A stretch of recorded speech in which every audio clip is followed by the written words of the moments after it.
that went live could be created by anyone using the tool. There's nothing in there that's a special case that was custom helped out by us, which is I think great. I think I've always been trying to work towards getting this tool more and more robust so that someone could come,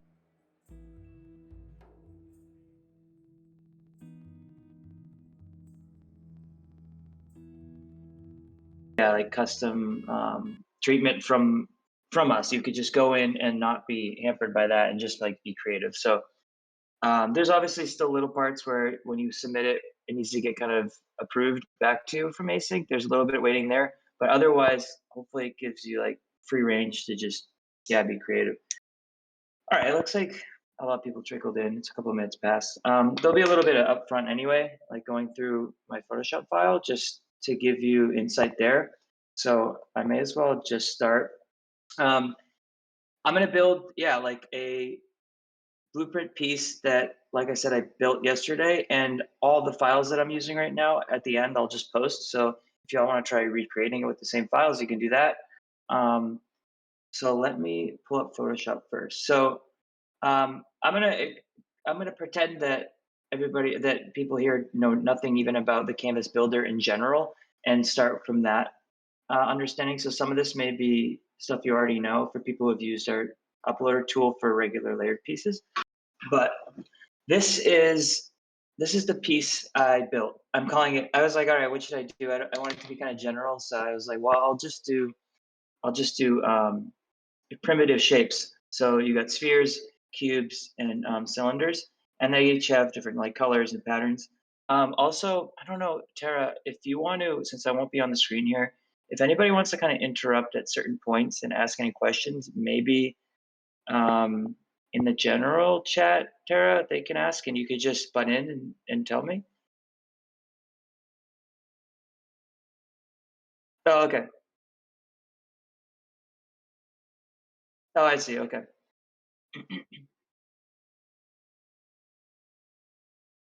Yeah, if you see anything that's like topical while I'm going through, let me know because I'll be full screen here, so I just won't be looking at it. Um, thanks. Okay, so this is my Photoshop file. For the uploader tool, basically all you're doing is uploading PNGs, and we'll get into that in a second. But first things first is you need to build your piece in Photoshop or any sort of visual software that you use. It doesn't need to be Photoshop. It's just could be any open source tool that allows you to save out PNGs. So my concept here, like I said, are there's three different shapes you can get. Um, then there are also different background colors. I just found a palette online and just used that across the board for all the different variants. So there's different backgrounds. You can see I'm just clicking through the different options here in Photoshop. Um, with each of the shapes, they each have their own color. So I just did the five, there are six colors as well. And then there are different random patterns I pulled offline. So there's like a marble pattern, there's this hexagon pattern. Um, Now, some of this uses, and what I wanted to showcase here is cross cross shapes having the same traits, right? So if you have stars on a cube and a cylinder, they need to be shaped differently. You can't just put it in one place. And with like some PFP projects or other things, you need to always put things in the exact same place. So I wanted to showcase traits that cross different types. And I also wanted to showcase blending modes. And if you're familiar with blending modes really help like kind of merge things together when you have multiple layers. And I come from like a compositing background, like compositing kind of my background is in that space. So I like to think in this way. And I think when you do it right, it really makes the end result of any layered piece look kind of magical when it all comes together, glued together. It just feels nice. You don't have to use blending modes, but I just want to showcase it here as part of the tutorial so you know how they work. The blending modes I'm using are for the shadows. It's called multiply, and blending mode is just how your layer blends with the layer below it. So let me show you a shadow here that's for the cube. This shadow here, technically, it looks like this. Oops, let me go here. Technically, it looks like this. It's kind of black and white. It doesn't really look well if we had different color backgrounds. The power of blending modes is if you use multiply, usually used for shadows, it only takes the dark pixels and only shows those and blends with whatever's below it. So that way you can have different color backgrounds, and the shadow always looks accurate. The other blend mode I'm using, and these are the two most common, is oh, and I use multiply also for patterns, right? So like these patterns are black and white, um, but because they're on multiply, see they're black and white normally, but because they're on multiply, they look like they're interacting with the color below it. The other blending mode that's really useful is screen, and screen does the opposite. It just shows the white pixels. So this is a shiny version of the sphere or a dull version. And technically, if I put this on normal blend mode, you know, actually these look pretty good as is. So these actually have transparency in them, so they kind of look fine otherwise. But it's always nice to use blending modes to just make sure, for instance, not to go too deep here, but on normal mode, the darks here are darkening this more, but on screen mode, it goes away. So anyway, those are a couple of blend modes, and then I'll show you how that translates into our tool because our tool supports blend modes. And I think when you're making a layered piece and you want to make it like really come together nicely, these are all important kind of like concepts, but you don't need to use them. So we have our three shapes, and then I have it just kind of organized in here with the different layers and the different options in each.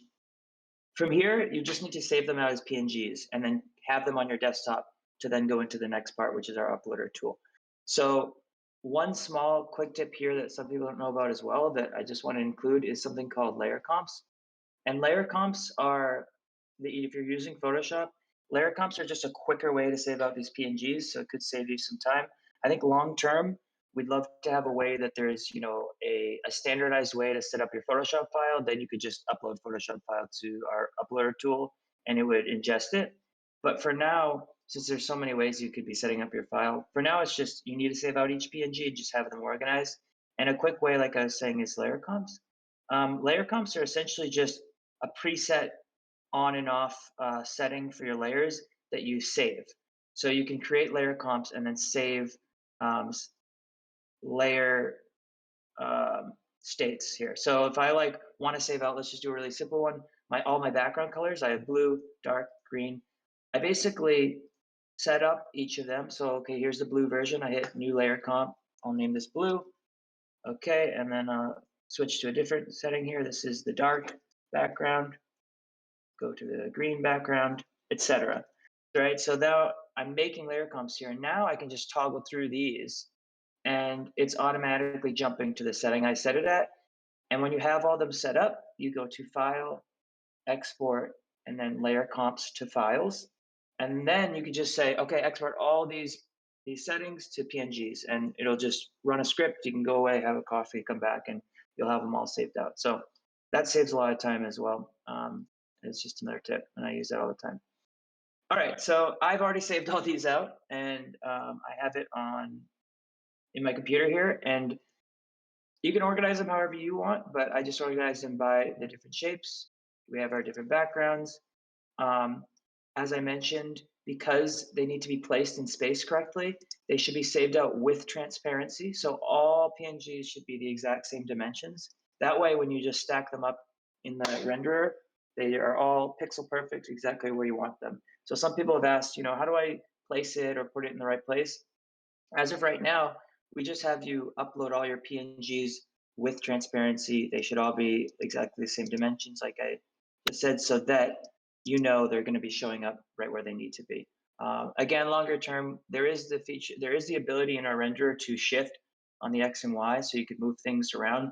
But right now, where it's at, it's just wherever you put it, it'll show up. So I've saved these all out. So I'm going to switch over to the blueprint tool now, but I want to pause for a second. Was there any questions, Tara, about this step? I don't think so. There was one question, but I think I answered it, and I just want to double check. So there's no gas fee to upload these different layers, right? It's all paid by the collector at the time of minting, correct?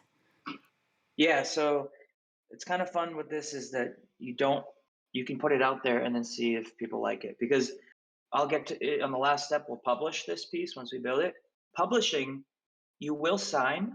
All you're doing is signing a message with your ETH address that we save, that proves it's like your signature on the whole project that I made this, I deem this my piece, and that gets embedded in the project, so when people mint from it, they can see that. But when you publish it, all you're doing is publishing all the potential of these layers onto our site so that people can mint from it. So the minting prices are paid per edition when they get minted. Because when you actually push this blueprint live on Async, nothing goes on the blockchain yet. It's just all like the potential build ready to go. And then, yeah, exactly. When people mint from it, each person minting their edition is paying to mint each of those tokens because there's a gas fee to create the token, but you're not paying anything to just get it up online and seeing if people dig it and want to mint from it. So that's kind of really nice here. Whereas with the regular master and layers, you do have to mint to get it on our site because the token exists that you're minting. Did that make sense? I'm using it as my pet check backboard. Okay, cool. All right, so I'm gonna get out of Photoshop. Let's go to the actual site. So this is um, this is what the Canvas dashboard looks like. Ignore some of this stuff and ignore that I have a bunch of minted art. This is actually, I'm on testnet right now, so we can build this and mint it, and then it's all on Rinkeby. It's not on the main Ethereum net, so that way we can try it all without really minting a piece. And let me share. Yeah, I could tell I wasn't signed in. Again, I'm signing in with my testnet wallet, so I don't really have 4.2 ETH. So don't think I'm rich. This is fake money. Um, okay, so let's start a new piece. I have this piece pre-built as well, so we can jump to the end. But let me start building it from scratch, so you see what you see at the beginning. So when you go to this, when you come to this dashboard, you can watch this intro tutorial video that goes over the whole dashboard. But essentially, you have your submitted art, anything in progress, so you can come back to it, and then previously minted art at the bottom here. So I'm going to go to new piece. This is your main button, and you'll see that blueprint is one of the templates here. Custom is a master layer piece, are like kind of traditional async pieces that are similar to Blueprint in how you build them, but that's what custom is. Day and night pieces and 24-hour pieces, we've had these already. These run automatically based on time, and now Blueprint is our new template. So you click that. We have recommended template sizes if you want.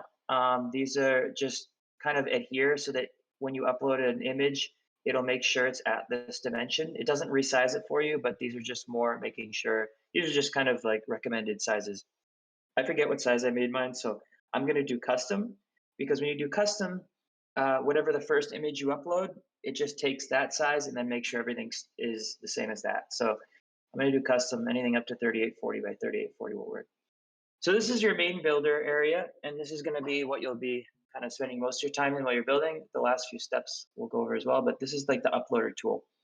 Um, when we set out to build this tool, um, going back to what I mentioned before, is if you want to have multiple character types or scenes, etc., you're going to have, even if you want to have the same traits in each of those scenes, you're going to have to put them in different places.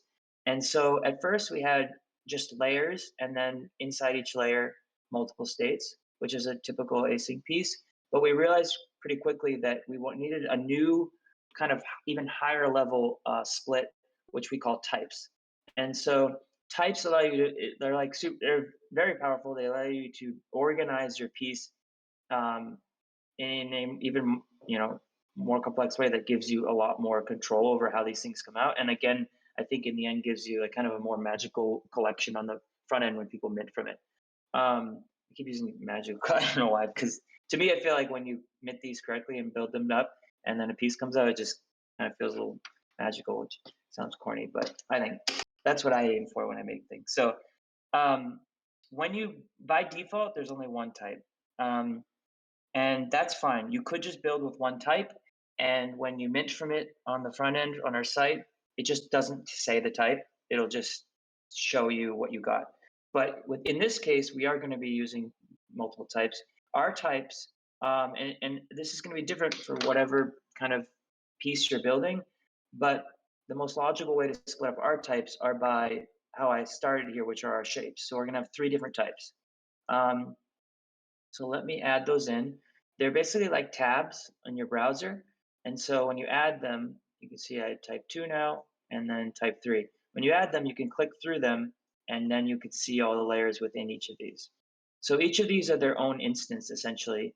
And when someone pulls an addition from your blueprint, they have a 1 of 3 chance of falling down one of these paths.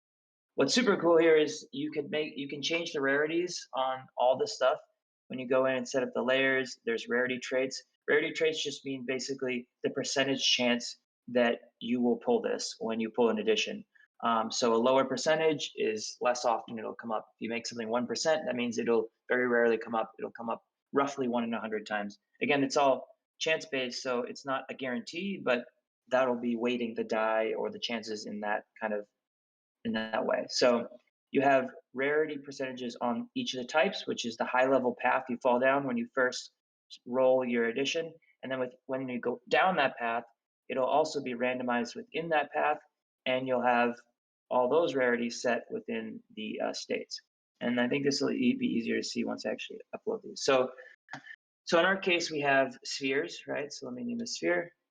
We have, and you can name this whatever you want, but I'm naming them sphere, cube, and then we had cylinders. So cylinder. So now we have our 3 types, and you get a little notification as each of these saves. I think I'm going to make this bigger so for streaming it easier to read.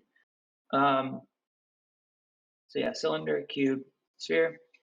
You could make these, like I said, more or less rare. Maybe like cylinders, you want to be like not to come up as much in your collection. So what I do is you can't go over 100%. So if I try to set this at 50 and hit enter, it's going to error. But you can go under.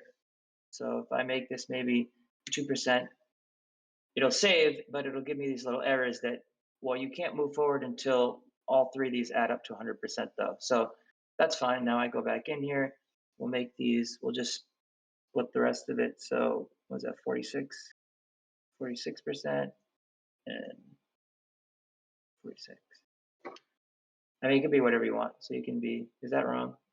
No. Yeah, that's wrong. 98, 45. Oh, 90. Oh, I can't do math. I know, I can't math on the fly. I always get nervous. Is it 45? It's 90 and then 8. Yeah. So is it 49? Oh, yeah, I'm dumb, obviously. 49. Because, yeah. All right. Boom. All right, ignore that. All right, so you can see we got 100% now. And then let me start adding these. So when you add a new layer, one thing we've heard requested and we hear it and we're working on it is reordering layers. Unfortunately, if you make a mistake, you're gonna have to delete and upload again. So kind of plan ahead when adding layers. Every time you hit add new layer, it adds on top of the last. And these are stacked just like Photoshop. So your bottom layer is here, next layer up, next layer up. So I know we need 5 layers. I'm gonna add all 5. Again, if you made a mistake, you can always delete a layer and add back in. The problem is if you made a mistake on like this bottom layer, you can obviously edit it, but if you needed to like slot in a new layer here above it, then all these kind of need to move up. That means you kind of got to delete down to it and then edit it and then add back in. So it's kind of annoying. It's a bummer, I know. Eventually you'll be able to just reorder these on the fly, but right now I would say just plan ahead. So we have our background layer on the bottom. So I clicked into that here, into setup, and this is where you title the background layer. And each of these layers are basically what you would type the property. So if you had like a punk or CryptoPunk, I'll use those as an example for most of these to give us context. You would say the type is, I don't know, I forget CryptoPunks. I don't know, they don't have types, but say it was male or female, it'd be male. And then layers are essentially like the traits. So this would be like hair, and then within hair you'd have like frizzy hair, red hair, blue hair, whatever, or eyes, and then what kind of eyes. So when you see layer title, that's the property name. So this is background, and then what kind of background? Well, there's green. Actually, let me just add them. So see. Let me go to them. So we're in sphere, background. So we've got green, we've got blue, and you can see it starts to populate over here. So we get a preview as it uploads. We got dark, light, and I'm just hitting add another state down here. And you can see as I add these, the rarity percentage is auto split evenly as you add them. And they'll just keep doing that until you edit anything. Once you edit things, then it lets you customize them. But if you haven't edited it, it'll just auto split them, which is nice if you're just trying to do an even split across the board. You don't have to really think about the math and be embarrassed live while you're streaming. Okay, cool. So these are evenly split. Let me just name these blue, dark, light, pink, orange. Again, you can edit these if you want to make the green background like only maybe 5%. Then this could be another rare one.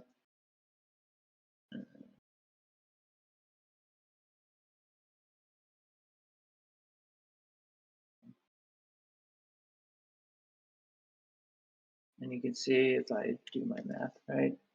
Boom. Okay, so it's even. And then you get a purple check mark when everything looks good. Also, you'll see here that you get a purple check mark on this layer as a whole. If you add layers and they aren't fully requirements not met, you'll never be able to go next. So you need to make sure all layers on all your types have this purple check mark. You can see that if I like forgot something, if I didn't have something here, requirements not met here, so it's not purple. But if I upload this and you get your purple check mark, everything looks good. Here's also where blend modes are. So actually, let me go to the next one. All right, so the next layer in the stack is our shadow. Now the shadow, the other thing we wanted to make sure is we're not forcing you to have a trait or a property with multiple versions of it if you don't need it. For instance, the shadow, if we're falling down the sphere path, the shadow for all spheres is going to be the same. There's no reason to make multiple types of that. So if you just have a static layer, that's totally possible, and then you don't need to make random properties for this. So this will be our shadow layer. I'm going to name this first. Actually, I'm not yet. So the shadow layer only has one state. You can see by default we give you two states because you're typically going to be making a property with multiple types to it, or with multiple traits within the property. But if you just want a static layer, you remove one of the states and you'll get this message. Okay, well, a single state means this will show up all the time, at least for sphere. Layer and state titles don't matter since we won't be showing that. And so we kind of gray it out. One kind of pro tip is if I do add in this shadow, that's great. You're going to get your check mark. It looks good. The name of it though is a little nondescript. So if you do want to name it just for helping you organize and remind yourself what layer this is, you can always add another state. It'll unlock this name. You can name it shadow just to remind yourself, and then delete it again. That's a way to get around it. So now in my file, while I'm keeping things organized, that reminds myself, oh yeah, that's a shadow layer, but it's still just a static layer.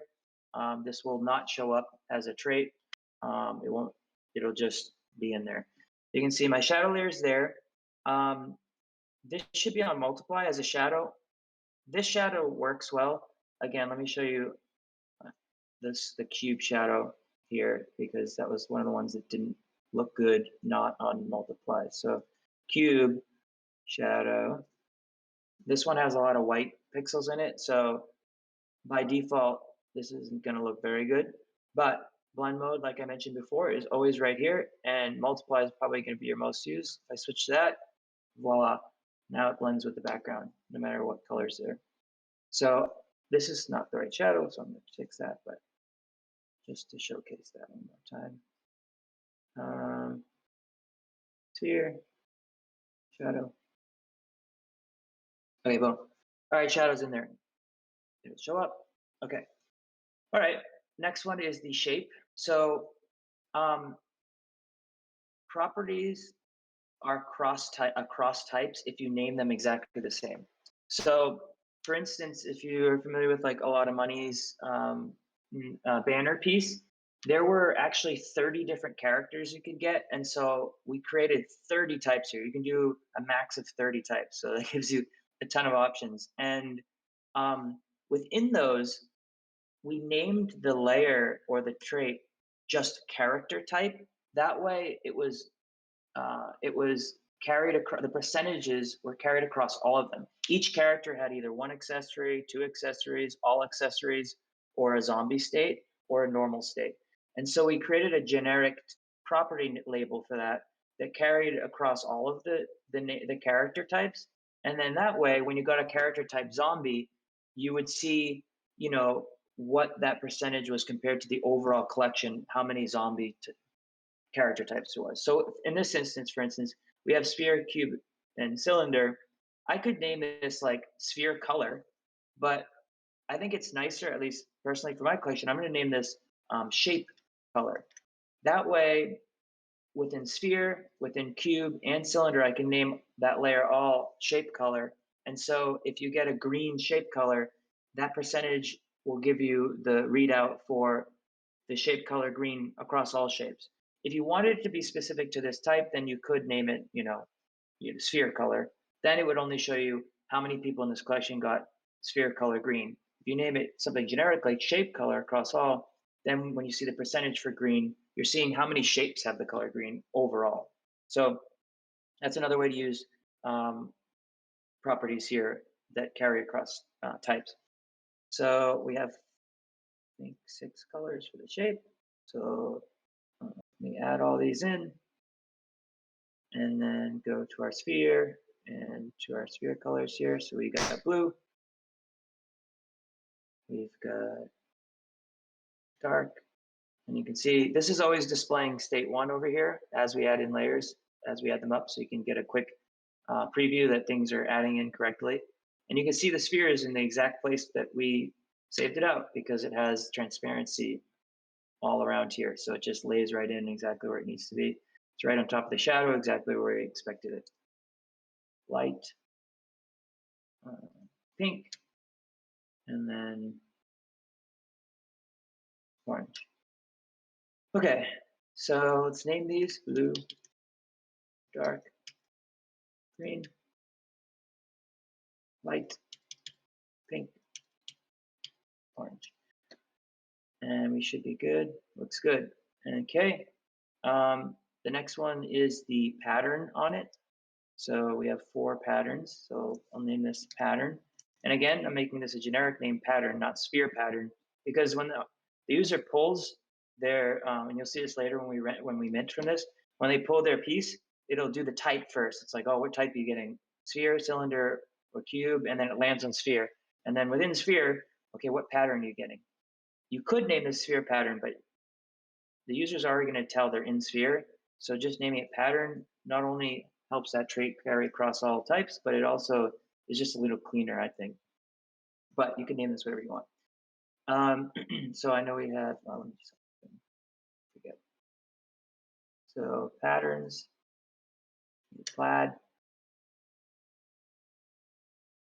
and you can see it's black and white. We'll change the blend mode.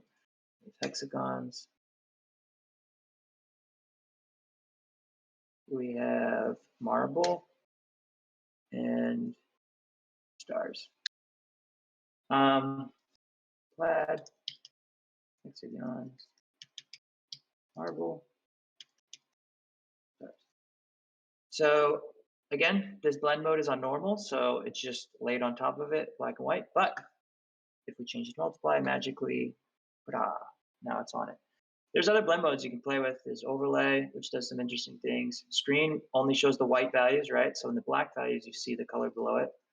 Hard light, lighten, difference.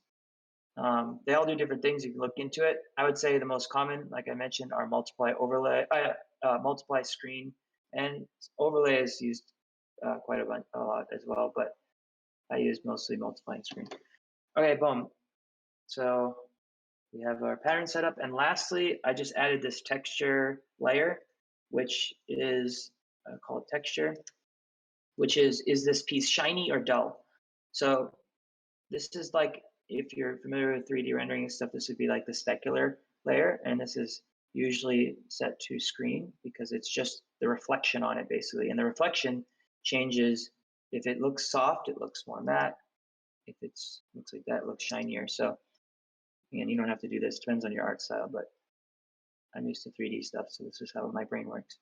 So we have this shiny layer, and you can see how the dark pixels are darkening it. It doesn't look great. If I change it to screen, now it's just the light. So that looks nice. That looks like a shiny sphere. And then we can make this dull, so shiny, and dull. Boom. Okay, so that looks good. And we have one full type set up, all purple. And you would basically do the same for all shapes. I'm gonna not bore you with doing it all live here, but once you have those set up, let me skip to one that is set up already. Uh, okay, boom, I already made this one here. So imagine that we went through it all for cube and cylinder. So they're all uploaded here. The cool thing is we have this Explorer tool built within Canvas called Test Blueprint. And you should be doing this along the way. I didn't do it along the way because I know this is working, but at any point in time, you can hit Test Blueprint and it'll open up this overlay. This is a super powerful way to check out. You can both randomize, so you can just keep hitting randomize and just get a bunch of different versions. But if you're like, well, does this shiny work with this exact pattern? Well, you can go into the any individual one and select anything live here. So you can dial in the exact combo that you're looking for. Um, and you can also, if you hover, you'll see the rarity traits to remind you. So this is kind of like a bird's eye view of everything. So you can go to another type and randomize again. When you hit randomize, it just randomizes within that type.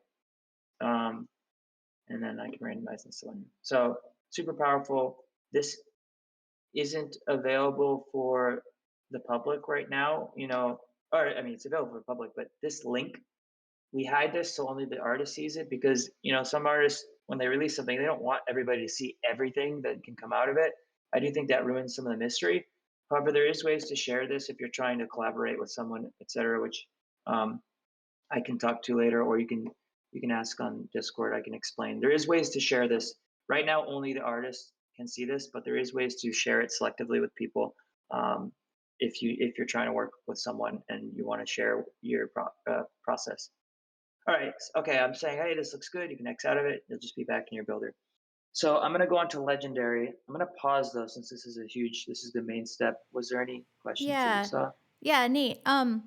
So just one question that Yuri brought up. He said, "My project has only one type and many layers, wondering how the rarity percentages will appear. I suppose it will use only the layers rarities." So I just want to confirm that that is indeed what will Correct. happen. So if you only had a bunch of layers and states in one type, that's totally fine. You just leave it on the default type one. And like I'll show you later when you do the whole pulling your addition. Um, Usually we reveal you know, which type you're gonna get first and then go down the line. That part will just get skipped. It's basically like, all right, it's essentially like having a static layer where it shows up 100% of the time. We don't really show it. Same, same with types. If you only have one type, there's no use in showing it. However, if you do add legendary states, which we're going to get into in a second, that's kind of the top level as well. So when they are pulling their piece, it'll be like between the standard type one or legendary, and then it goes either legendary or just standard type one. But all the other percentages within that type will all be, yeah, respected as is within that type. But we pretty much just ignore your type area because there's no need to show it. Oh, I forgot to mention, as you're building, we have this math here done for you. You can see the total number of unique additions that could be minted from your blueprint, and it goes up as you build. And this is the total number of unique additions could be minted from within each type, right? So the cube can create 288 unique cubes. Cylinder can create, they're built exactly the same, so you'd expect these to be the same. Um, and then the math up here is by adding each of these types together cumulatively. Um, and then you get your final count. This is helpful later when you're deciding your overall addition count. If you're like, oh, well, I want to make 1,000 additions out of this blueprint, you haven't made enough layers and states to be able to generate that many unique states. So it'll error when you get to that point. It'll be like, you can't do that. And another thing to keep in mind is if you are setting rarity traits and you want them to be upheld, um, the closer you make your addition count to your total count, the more rarities are a wash. If you think about it, just because of the math, if you set something to come up only 1% of the time, but you're rendering all the unique additions that can be rendered, well, we can't make that come up 1% of the time anymore. We're showing all versions. So it'll be basically an even split on rarities at that point, if that makes sense. So um, if you wanted to make cylinders only 5% of the time here, you need to make your addition count quite low, like maybe 200 or something. That way you have some buffer room to make sure that cylinders can only come up 10% of the time and you still have enough unique combos here. And we have some warnings later on that let you know that. But on the other hand, you could make a simple blueprint that has only 10 unique editions and you only let someone mint one edition from it. Or you can make something that has millions of unique combos and yeah, only have the edition count be 5 or 1, which is kind of exciting. Um, or you can make it something that has 10 unique editions and have people mint all 10 unique editions from it. You can do whatever you want, really, as long as you're not trying to make it mint more than it can create. So you can be creative there with what you want to do. Were there any other questions, Sarah?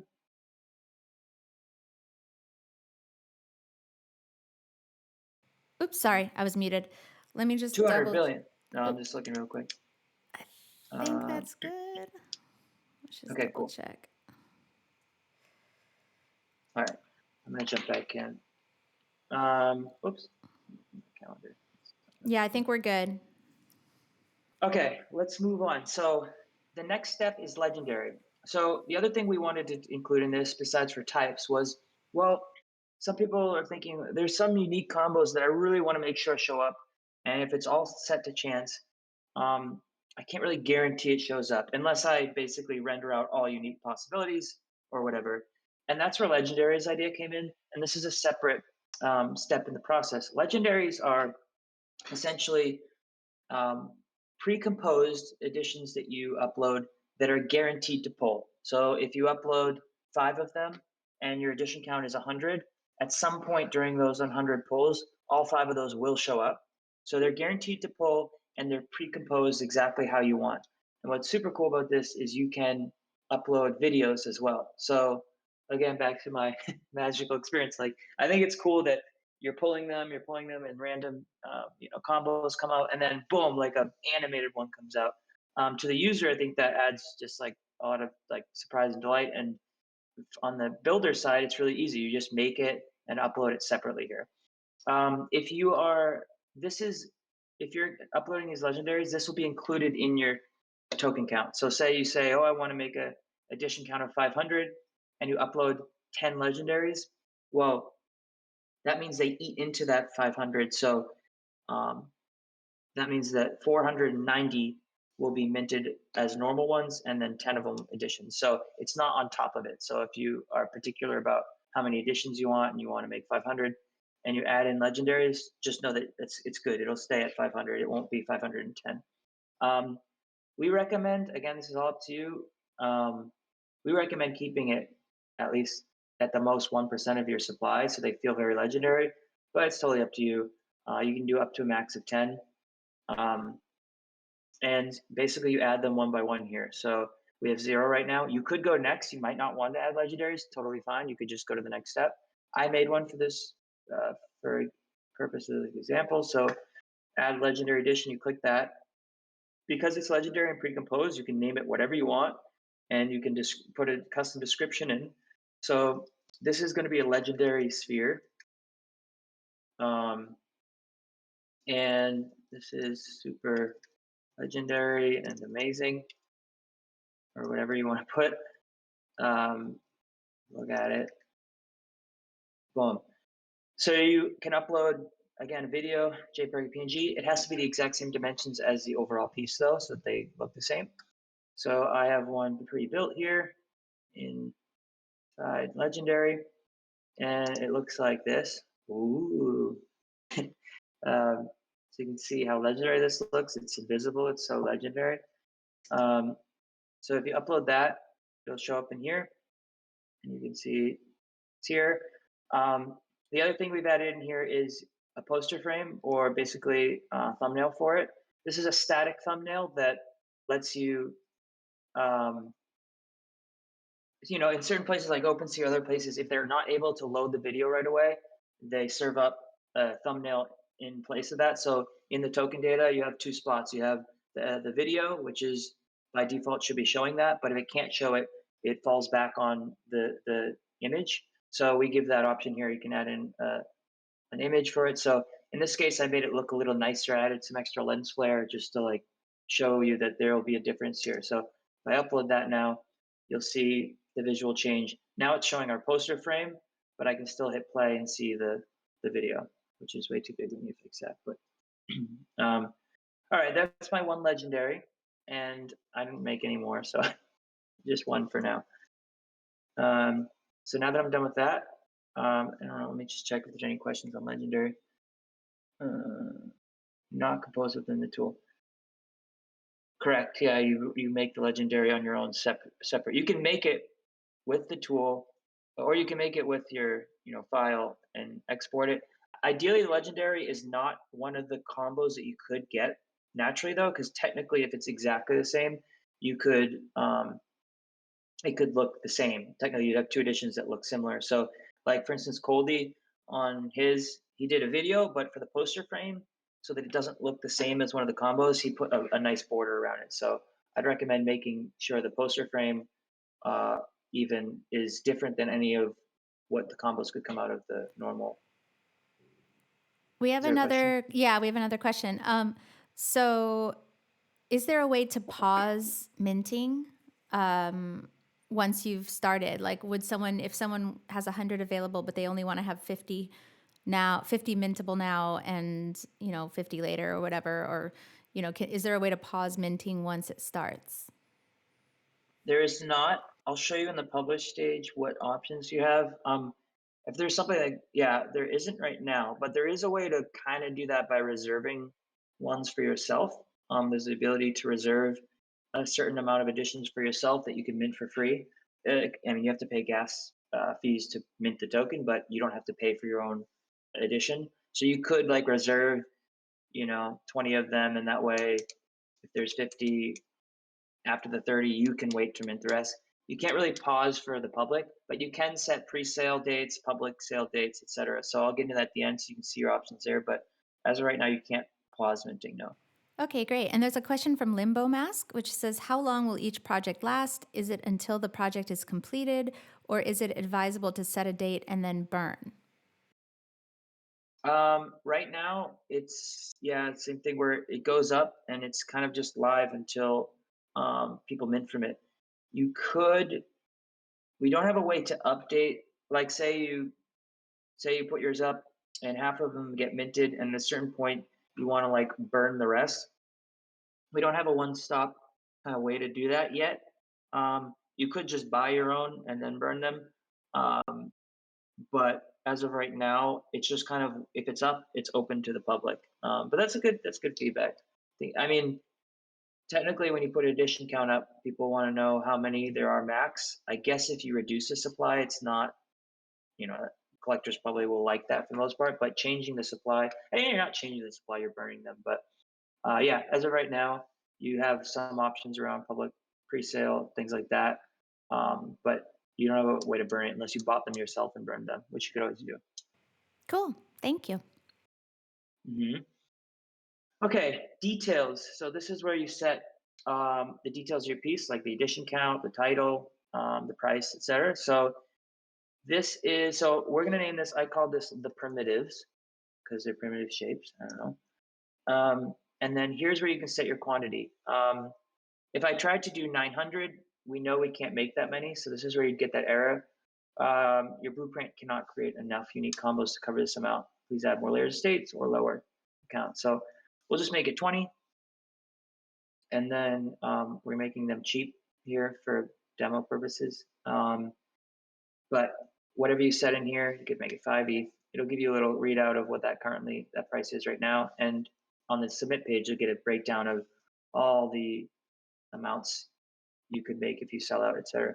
So description, this is a set of primitive shapes with colors and patterns.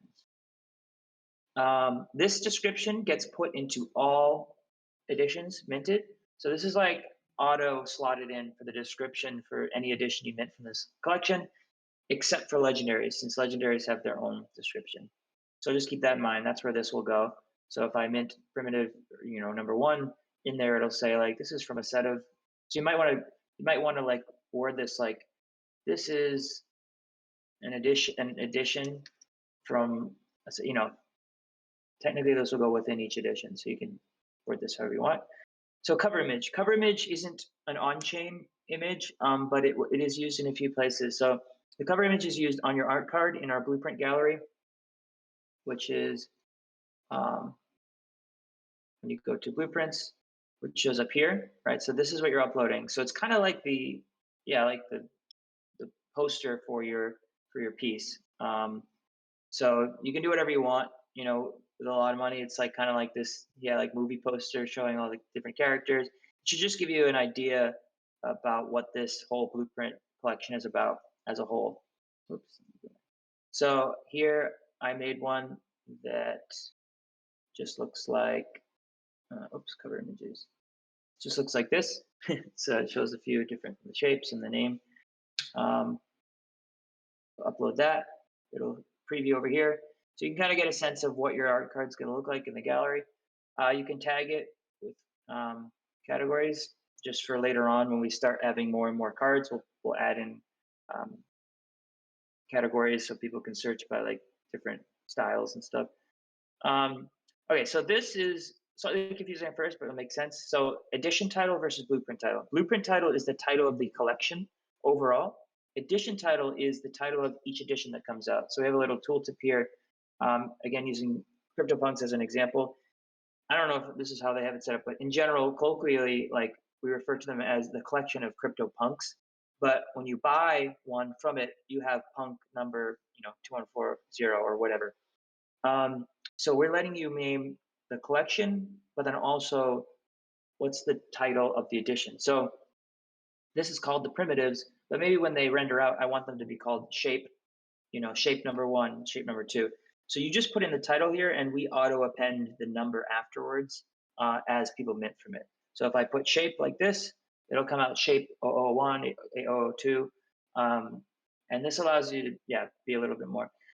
Right now, we don't adhere to like the types. So you couldn't do like, for type sphere, then it says sphere 001 sphere, because that gets a little messy. Because is it sphere 001 because it's the first sphere, or is it sphere 001 because it's the first addition from the overall blueprint? So as of right now, you need to think of like a term that that's general to the whole collection. So shape works for this one. And then everything's filled out, so we're good to go next. And here's your just kind of like high level overview of your build. Save your name, dimensions. You can add collaborators in here, which I don't think I guess it's not showing up on our test net, but there's usually an add collaborator button here, which should be live on the production site right now. Here's a breakdown of the sales if you sell out, how much you'd receive if you sold the whole collection, the breakdown of royalties, my legendary here. You can review each of your types by clicking through these, and you can see them all as a breakdown. And I think it says, I already submitted this, that's why I did. All right, so then you'd submit it to Async. And after submitting to Async, we would just review, make sure everything's working right. And then it would show up as ready to publish in your submitted art here. So once it's submitted async, it'll say async reviewing, and then once it's reviewed, you get an email that says, "All right, it's good to go," and it'll show back up in the pub in this. So when you first submit it, this is black and it says async is reviewing. Then when we return it back to you, you get an email, and then you get this purple view. So this is where you set the publish settings. So this is just pushing it to our site. If you just want to put it up for public sale, all you have to do is set the date here. So maybe it's next week and the time. You can still review and publish now. It'll just go up on our gallery and it'll have a countdown timer to when the public sale is. So this allows you to push it live so you can drive your collectors to the page so they can start looking at it and getting ready, setting reminders without it necessarily being live right when you hit publish. We also have these options in here. Like I mentioned before, you can reserve editions for yourself. So you can reserve up to 10% of your collection for yourself. So if we did 20, I could reserve up to 2 for myself. And this allows me to just mint for my collection for free. Again, you still have to pay the gas fee to mint the token because that's just Ethereum network fee, but you won't have to pay the 0.01 or whatever you set the price for. Um, Maybe I'd set that to 2. And then this is pre-sale. So this is how we did the pre-sale stuff for the artists. Um, Basically, however you want to collect addresses, you could use Premint like we use or any other software. You basically get them as raw ETH addresses with separated by commas, and you can paste them in here. Um, so now that I have the pre-sale toggled on, you can see public sale gets grayed out because now the public sale is based off of the pre-sale. So if I set the pre-sale for next on December 29th at 12 a.m. and I have it for a day, well then this will automatically be December 30th a day later. It'll switch to public sale once pre-sale is done. Yeah, once you're done with that, you was there a question? Once you're done with that, this is where you'd publish.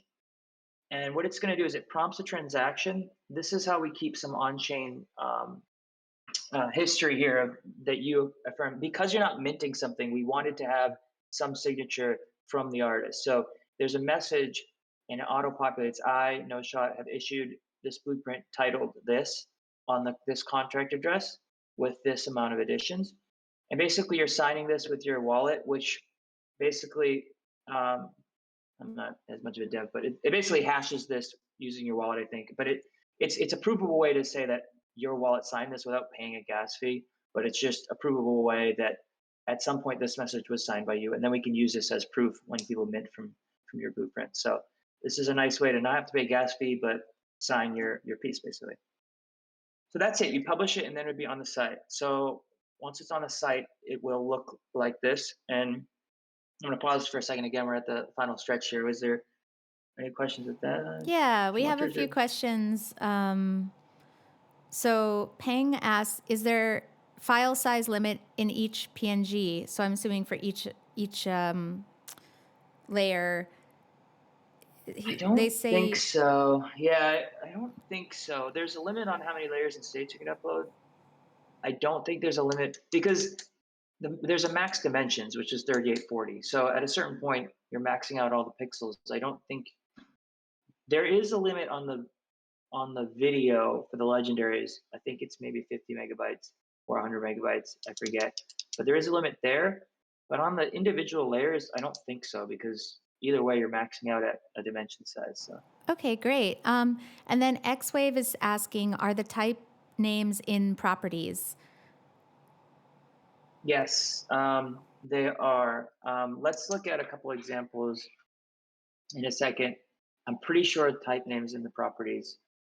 If it's not, we can pull that in. I think it should be. Yeah. Um, let me go through this and then I'll show how things all look on the front end now. So this is how it looks on our site. I already staged this yesterday using the same build tier that we just built, so it's ready to go. And I minted one to make sure it works. You can see because there's only 20 shapes, there's only 2 digits showing because the max will be just a 2-digit number. You can see it's called the primitives shape number 00. I minted it, so this is the minter name here. And then it shows the owners. So there's the cover image that shows on the card. Then there's this banner here. If you want to get ahead of the game, if you're logged in and you own this collection, you'll see this button. It's kind of like just like you can change the banner. This is not on chain. This is just on our site, but it makes it look a little prettier. So I made this wide version. I upload that, and now this looks like you can do whatever you want up here. So it's kind of just like your landing page for your collection. You get the description that you put for the overall collection, and then you can mint from here. So I'm going to mint one real quick so you see how the traits show up, and then we'll also look at it on OpenSea. So you would mint an edition. Um, we have it set to a max. We were originally gonna. I think we're gonna build this in soon, where you can pick what's the max amount people can mint in one transaction.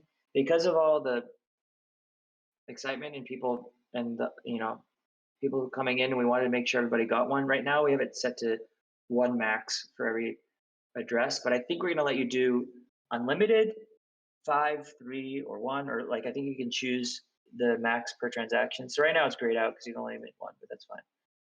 So there's 29 left because I minted one. I'm gonna hit next. Tells you what he is. So this is a collector minting from your collection, even though it's me. So I hit confirm, and this is how the actual buy flow looks if for anybody who hasn't seen it. Once a transaction confirms, we actually know on the back end exactly what you're getting. So we can reveal. There's been some hiccups where you don't get the reveal right away, but as we work those out, the reveal should happen right away. So let's let this spin for a second, but you'll see it's gonna basically build in what we got. So I just did this last night. It just takes like 30 seconds or so. Um, so it's spinning and waiting for the renderer to get our piece, basically. Big build up, big build up. All right, here we go. So first it does the type, and we have three types, and legendary, and I got sphere. Okay, and then background is orange. Shape color, we do show the static layer here, which we'll probably remove at some point. Shape color blue, pattern stars, texture shiny, shiny, shiny. Yes. All right. So I like the shiny bear. All right. So shiny. And so boom, this is what I got. Again, provably random. You can jump right to edition. You can share this reveal, which is cool for collectors. It'll generate a link that lets people replay this so they can experience what it's like playing this. You can go right into the edition here. So you can see here we removed that shadow layer that was static. We should be removing it on the reveal as well. So actually maybe not because it needs to build in each layer. But here's my full piece. The percentages aren't showing up yet because they're still populating. There's only been a couple. But these will show your percentages within the overall collection. You can go to OpenSea to purchase or sell it, which refreshes. Maybe I don't know if this is going to refresh on here yet live, but eventually you'll be able to buy and sell on our site and mitigate the OpenSea fee. We just didn't have that ready for launch, so that's coming. So right now you just do it on OpenSea, and all the traits will show on OpenSea as well. And let me just show you real quick on one that's live. So if we go to a grifter here, um, you can see this is how the percentages will start to look as they build in. So this is the layer. We go back and compare here. This was the layer title, so texture here for the overall layer. That's what you're seeing as the property type.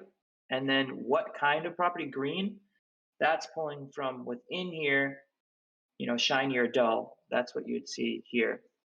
And you can see like, vision, since vision, this title is carried across all the types.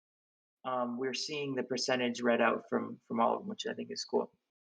And if I view in OpenSea, I believe they've started to populate in here now. And let's see, do they have the type? Vision, noise, service. So oh yeah, they do. We can look into, we can show this, I know. So I think we should have type in here. Right now it's showing it as addition, but this should say what type it is. So to answer your type question, I'm quite sure we can have that be showing up in here, and I think we should. I don't see why we would. But yeah, I think that's it. That's end to end, and it's 12 on the dot here. So that's an end to end build from beginning to end. No Amazing. code. Amazing. I think everybody's minds are kind of blown in the chat right now. There are a couple questions. Can I ask? Can we just take a couple of Yeah. these questions, Nate? Okay, great. So there's a question from Squizzy. If you want to reserve for yourself, can you control which number? Like, for example, if you wanted the first one and the last 500. No, you'd have to get in there on time. We can't guarantee you get anything because it's provably random. Either it's funny with talking with like X copy. It's like, oh, okay, here's the ones reserved for you. And it's like, good luck getting what you get. We can't like even from async, like we can't control what you get. And if you want to get like number 420 or something, you just kind of have to wait and try to get in there just like anybody else. We can't reserve. We can reserve the count for you, but your number is based on when you get in line and when you mint. So um, Perfect. yeah. Okay. And then is there a way to flip through a bunch of iterations just to make sure everything looks proper? Um, the test net, is this what we can do on the test net by like practicing just by minting random ones? Um, I so There is what we're working on. The way you can test is using the Explorer tool, which is where you open up and you can try every single combo. The one thing about that I didn't mention is it when you randomize it and everything, it doesn't take into account um, the rarity weighting.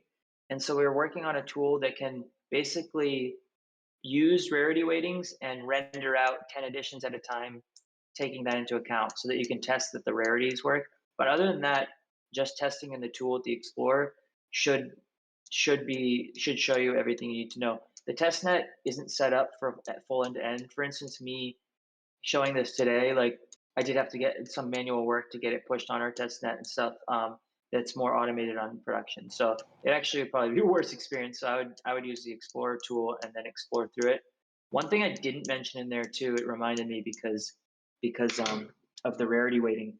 For instance, on these are just kind of other tips and tricks, real quick while I think about it. On like a lot of monies, if you look at their piece, can you see my screen again? Let's see. Yep. Yep. Okay, cool. On a lot of monies, you'll notice there was he was saying, "Hey, I want to have it so that the people can get an over." He made a bunch of overlays, like 30 different overlays. I was working with them, and um, he's like, "I want to make it so that most people, everybody gets one, but some people get two, and then some people even get three, all mixed together." And so we were trying to figure out how to do that. We basically split layers into one overlay, a second uncommon overlay, and a tertiary rare overlay. And I wish I could show you the Explorer for this, but basically in the regular overlay, there was, I think, 12 kind of basic looking overlays that you had an even chance of pulling any one of those. In the uncommon overlay, something that's really nice to use is the concept of putting in a transparent blank layer. When you upload a blank layer, it can get picked and then nothing happens. So what we did with uncommon overlay is we made it, I think, like a 75% chance. It looks about it. It came out correct. About 75% chance that it was just blank. And so most users would pull none. So it was just literally a transparent PNG. And then the other remaining, I think there was five uncommon or eight uncommon overlays. Those were split amongst the remaining 25% would get pulled. So that's how we had it so that sometimes someone would get an uncommon. And then for the rare, there's literally only two, I think. They both just say rare, really big. And those, let's see here, those, I think there was teal. Oh, so this is super rare because it actually has all three. This got pulled as one of the uncommon, which is quite rare, and then it got a teal overlay. So the rare overlay had 95% chance of getting nothing, and the remaining 5% was split amongst two layers that were rare. So another fun, like kind of pro tip is just using transparent layers to make it more to add more flexibility to how things come out. You can make a layer that 95% of the time shows nothing, but 5% of the time shows something extra special by using transparency. Um, it's funny, this pulls up more rare than this. Oh, that makes sense actually. Anyway, there was other questions, right? One more question. Actually, there might be a couple more. So I think we've answered some, but one of the questions that just came in was, can a DAO treasury be implemented into the contract when deploying the NFT? I don't So you exactly can know. add. So you can add. Let me go to the live canvas. So you can add collaborators. to your blueprint. Do I have any that's fully built here? I can go to the end. This was my amazing fruit PFP build. Uh, here, I think I have. Do I have transparent? This is one of my first testers I made. So if you go to submit, you have collaborator feature. So if the DAO has its own address, what you could do is add a collaborator and put that address in, and then it will get some of the proceeds. I believe at some point, we don't have it set up yet, but you could actually even denote what percent of the proceeds it gets. So if I added in another address here, um, then you can see even in the breakdown, you'll see for primary and secondary what they get. I think right now it splits it. Yeah, we don't have editing the royalties. We do have it set up on the back end. We just don't have it set up on the front end yet. So that's coming. And the other problem here is with a DAO is typically whatever that address is, users don't have access to it. Like you can't sign in with it on Async. And I think as of right now, if you're adding an address, you can see it has to check to make sure they have an Async account. So I think, I guess my point is yes, you can do it, but you need to add them as an account. And there's a block here because you need to make an account for them. And usually you can't. So you'd have to reach out to admin at async or support at async.art and let us know, like, I want to get my DAO added. And we could probably like flag it as this is a DAO account so that when you add in here, this doesn't block you. And then you'd set the percentage that some proceeds from each purchase, it goes to that. So that's how you do that.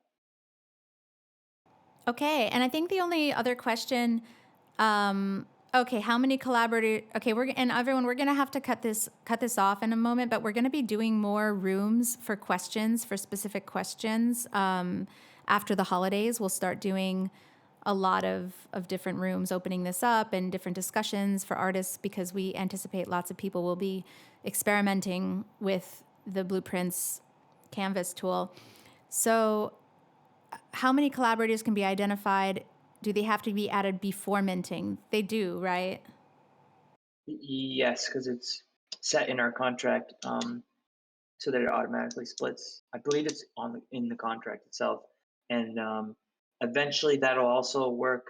I think Known Origin built a Vault contract so that OpenSea, it'll also respect those. We'll pass that through, so that secondaries, etc., even if it's bought and sold on OpenSea, we can make sure that whatever collaborators do set up also get their proceeds. Again, there's an additional 2.5% fee, I think, using OpenSea, but it does need to be set before publishing, so it needs to be set then.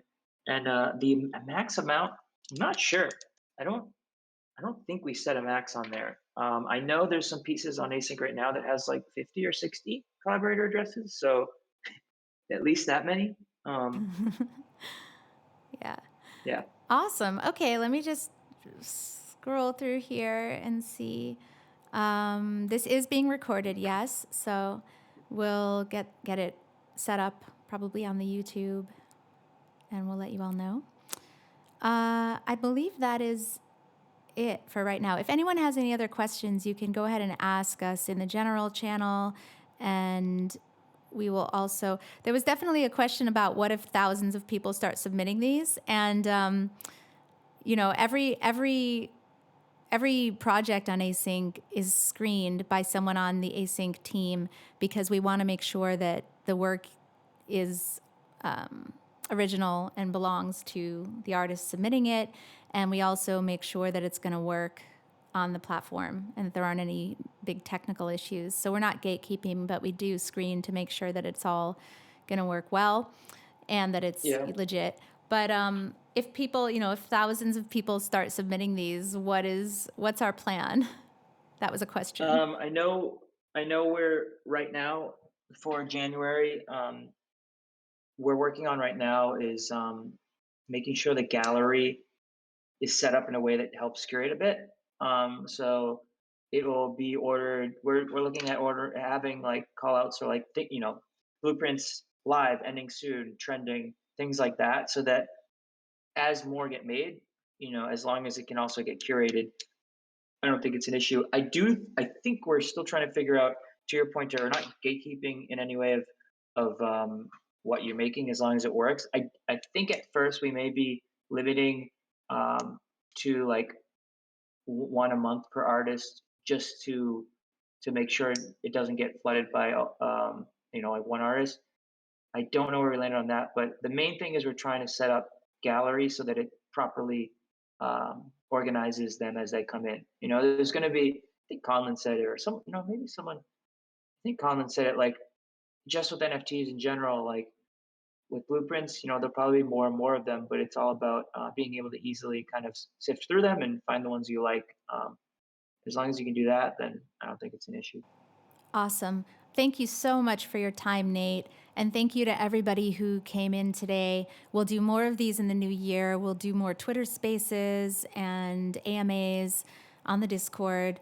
And we have a lot of fun stuff coming up here as well, as you can obviously imagine. So it's going to be a big year. And Nate, did you want to say anything else before we close the live stream for today? No, just that. I mean, having everybody on here is awesome. Welcome anybody who's new to Async. There's other templates on there too that you can look at. I will be posting maybe in general somewhere. I guess I'm gonna post the working files for these so people can play around with it if they wanted to just try uploading things. They know it works. Maybe I'll put it in. I don't know. I'll figure it. Well, I should say now so I don't have to type. Maybe we put it in announcements. Does that work? That way it's like not, yeah. I'll put it in Yeah, sure. announcements or something like that. And yeah, thank you everyone for coming. I'm super pumped to see what people make. Been working, months and months in the weeds, like getting this tool set up. And my main goal was to kind of strip away the intimidation stuff around all this and just let you be creative. And I'm hoping you come away with this with like a bunch of your own unique. You're like, oh, I saw him do this, but I feel like I could do this, this, or this, and that's my goal is that people just make a bunch of stuff that we couldn't think of. So feel free to drop other suggestions in Canvas, in Discord, and excited to see what everyone makes. Thanks for coming and listening to me talk for an hour. Thanks, everybody. Bye. Bye.